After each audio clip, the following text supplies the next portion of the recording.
గట్లనే దొరా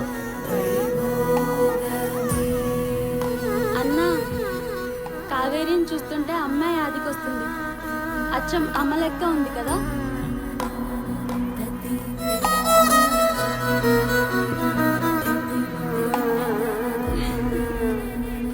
అట్లా చూడమాకయ్యా, నా బిడ్డకి దిష్టి తగులుతుంది. పిచ్చిదాన, తల్లిదండ్రుల చూపు బిడ్డలకు దీవెనలవుతాయి, దిష్టి కాదు.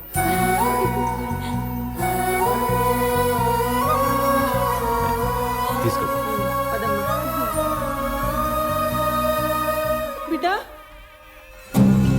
కావేరి, కావేరి, ఏమయ్యా?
ఊరి సంగతి ఒట్టి సంగతి తెలిసి కూడా నా కన్న కూతురు ప్రేమించిందంటే నా కన్న ప్రేమ ఓడిపోయినట్టే, నేను ఓడిపోయినట్టే.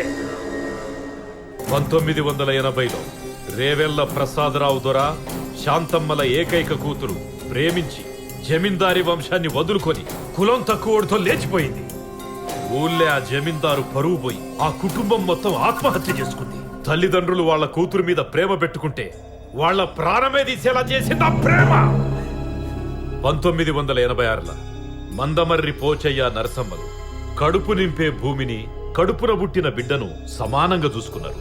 వానదేవుడు కరుణించకపోయినా, భూమి కనికరించకపోయినా వాళ్ల కళ్ళు ఏనాడూ చెమర్చలేదు. కానీ కన్న కూతురు ప్రేమించి వాళ్లను మోసం చేసింది. దానికి కారణం కూడా ఈ నడమంత్రపు ప్రేమే. ఈ ప్రపంచంలో ప్రేమంటే అది బొడ్డు పేగు తెంచుకొని జన్మనిచ్చిన తల్లిదండ్రుల ప్రేమే.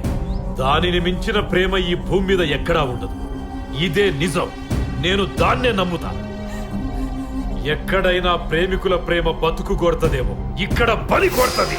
వాడి ప్రేమను గెలిపించాలనుకున్న వాళ్ళు ఆ తాడులాగి వాడిని కాపాడుకోండి. తల్లిదండ్రుల ప్రేమ గెలిపించాలనుకున్న వాళ్ళు కర్ర తీసి తల పగలగొట్టండి.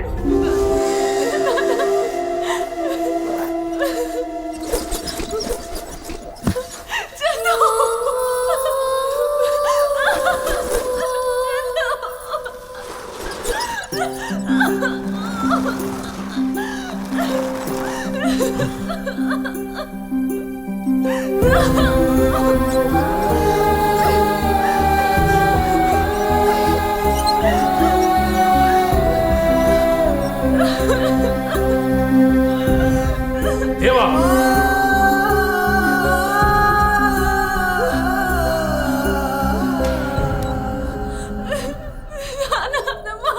ఇక నుంచి ఈ ఊళ్ళో ఏ ఇంట్లో అయినా, గుడిలో అయినా, గడిలో అయినా, బడిలో అయినా పెద్దలు నిర్ణయించిన పెండ్లే జరగాలి.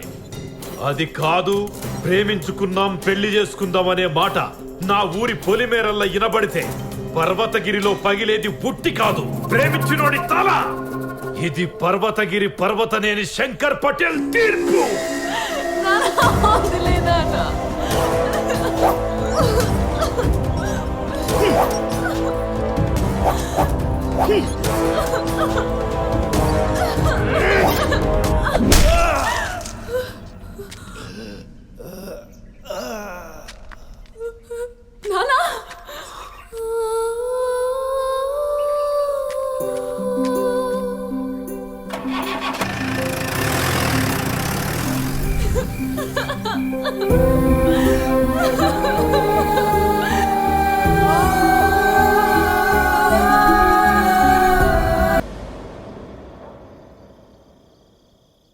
అరే దొండకాయల వంశీ, ఆన్ చేయరా. సరే అన్న.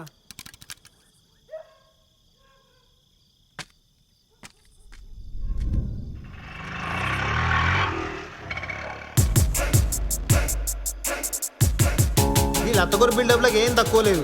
పేరు కరణ్ రాజు కానీ ఏ వైర్ ఎండ్ల పెట్టాలో తెలియదు వీనికి. ఊళ్ళేమన్నా ఇజ్జత్ తీసుడు ఈ నైట్ పూట బీర్లమ్ముడు నన్ను నాగం చేసుడు తప్ప ఏ పని రాదు ఈ గాయదోనికి. రేయ్ షాపులు బంద్ చేసే టైం అయింది, పైసలు ఇస్తే బీర్లు పట్టుకొస్తా. పోయి నా పేరు చెప్పు. చెప్పినా అన్న నమస్తే. ఒక కేసు లైట్ బీరు, ఒక కేసు స్ట్రాంగ్ బీర్ పెట్టి కావాలి. పైసలు ఎవరా?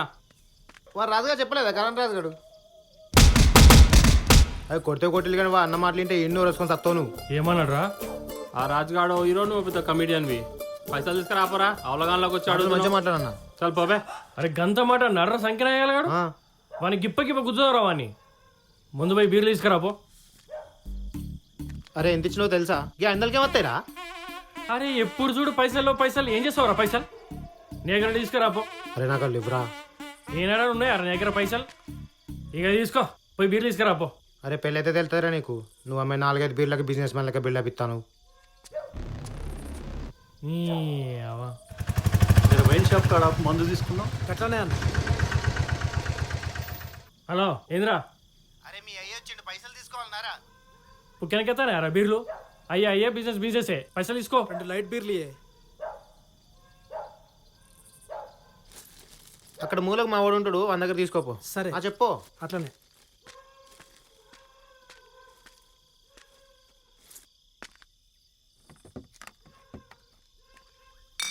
ఇగో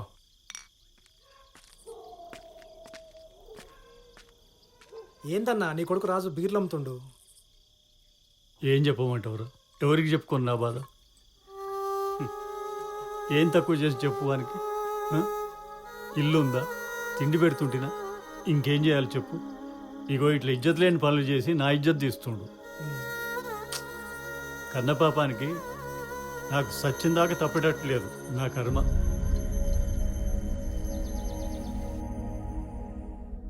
అరే లేచో పాల ప్యాకెట్ తెపో. నీ పాల ప్యాకెట్ కోసం నేను లేవాలనా? అదే వస్తుంది, ఆగు. అరే తమ్ముడు, ఓ పాల ప్యాకెట్దే. అన్నా పాల ప్యాకెట్. ఇగో పాలు.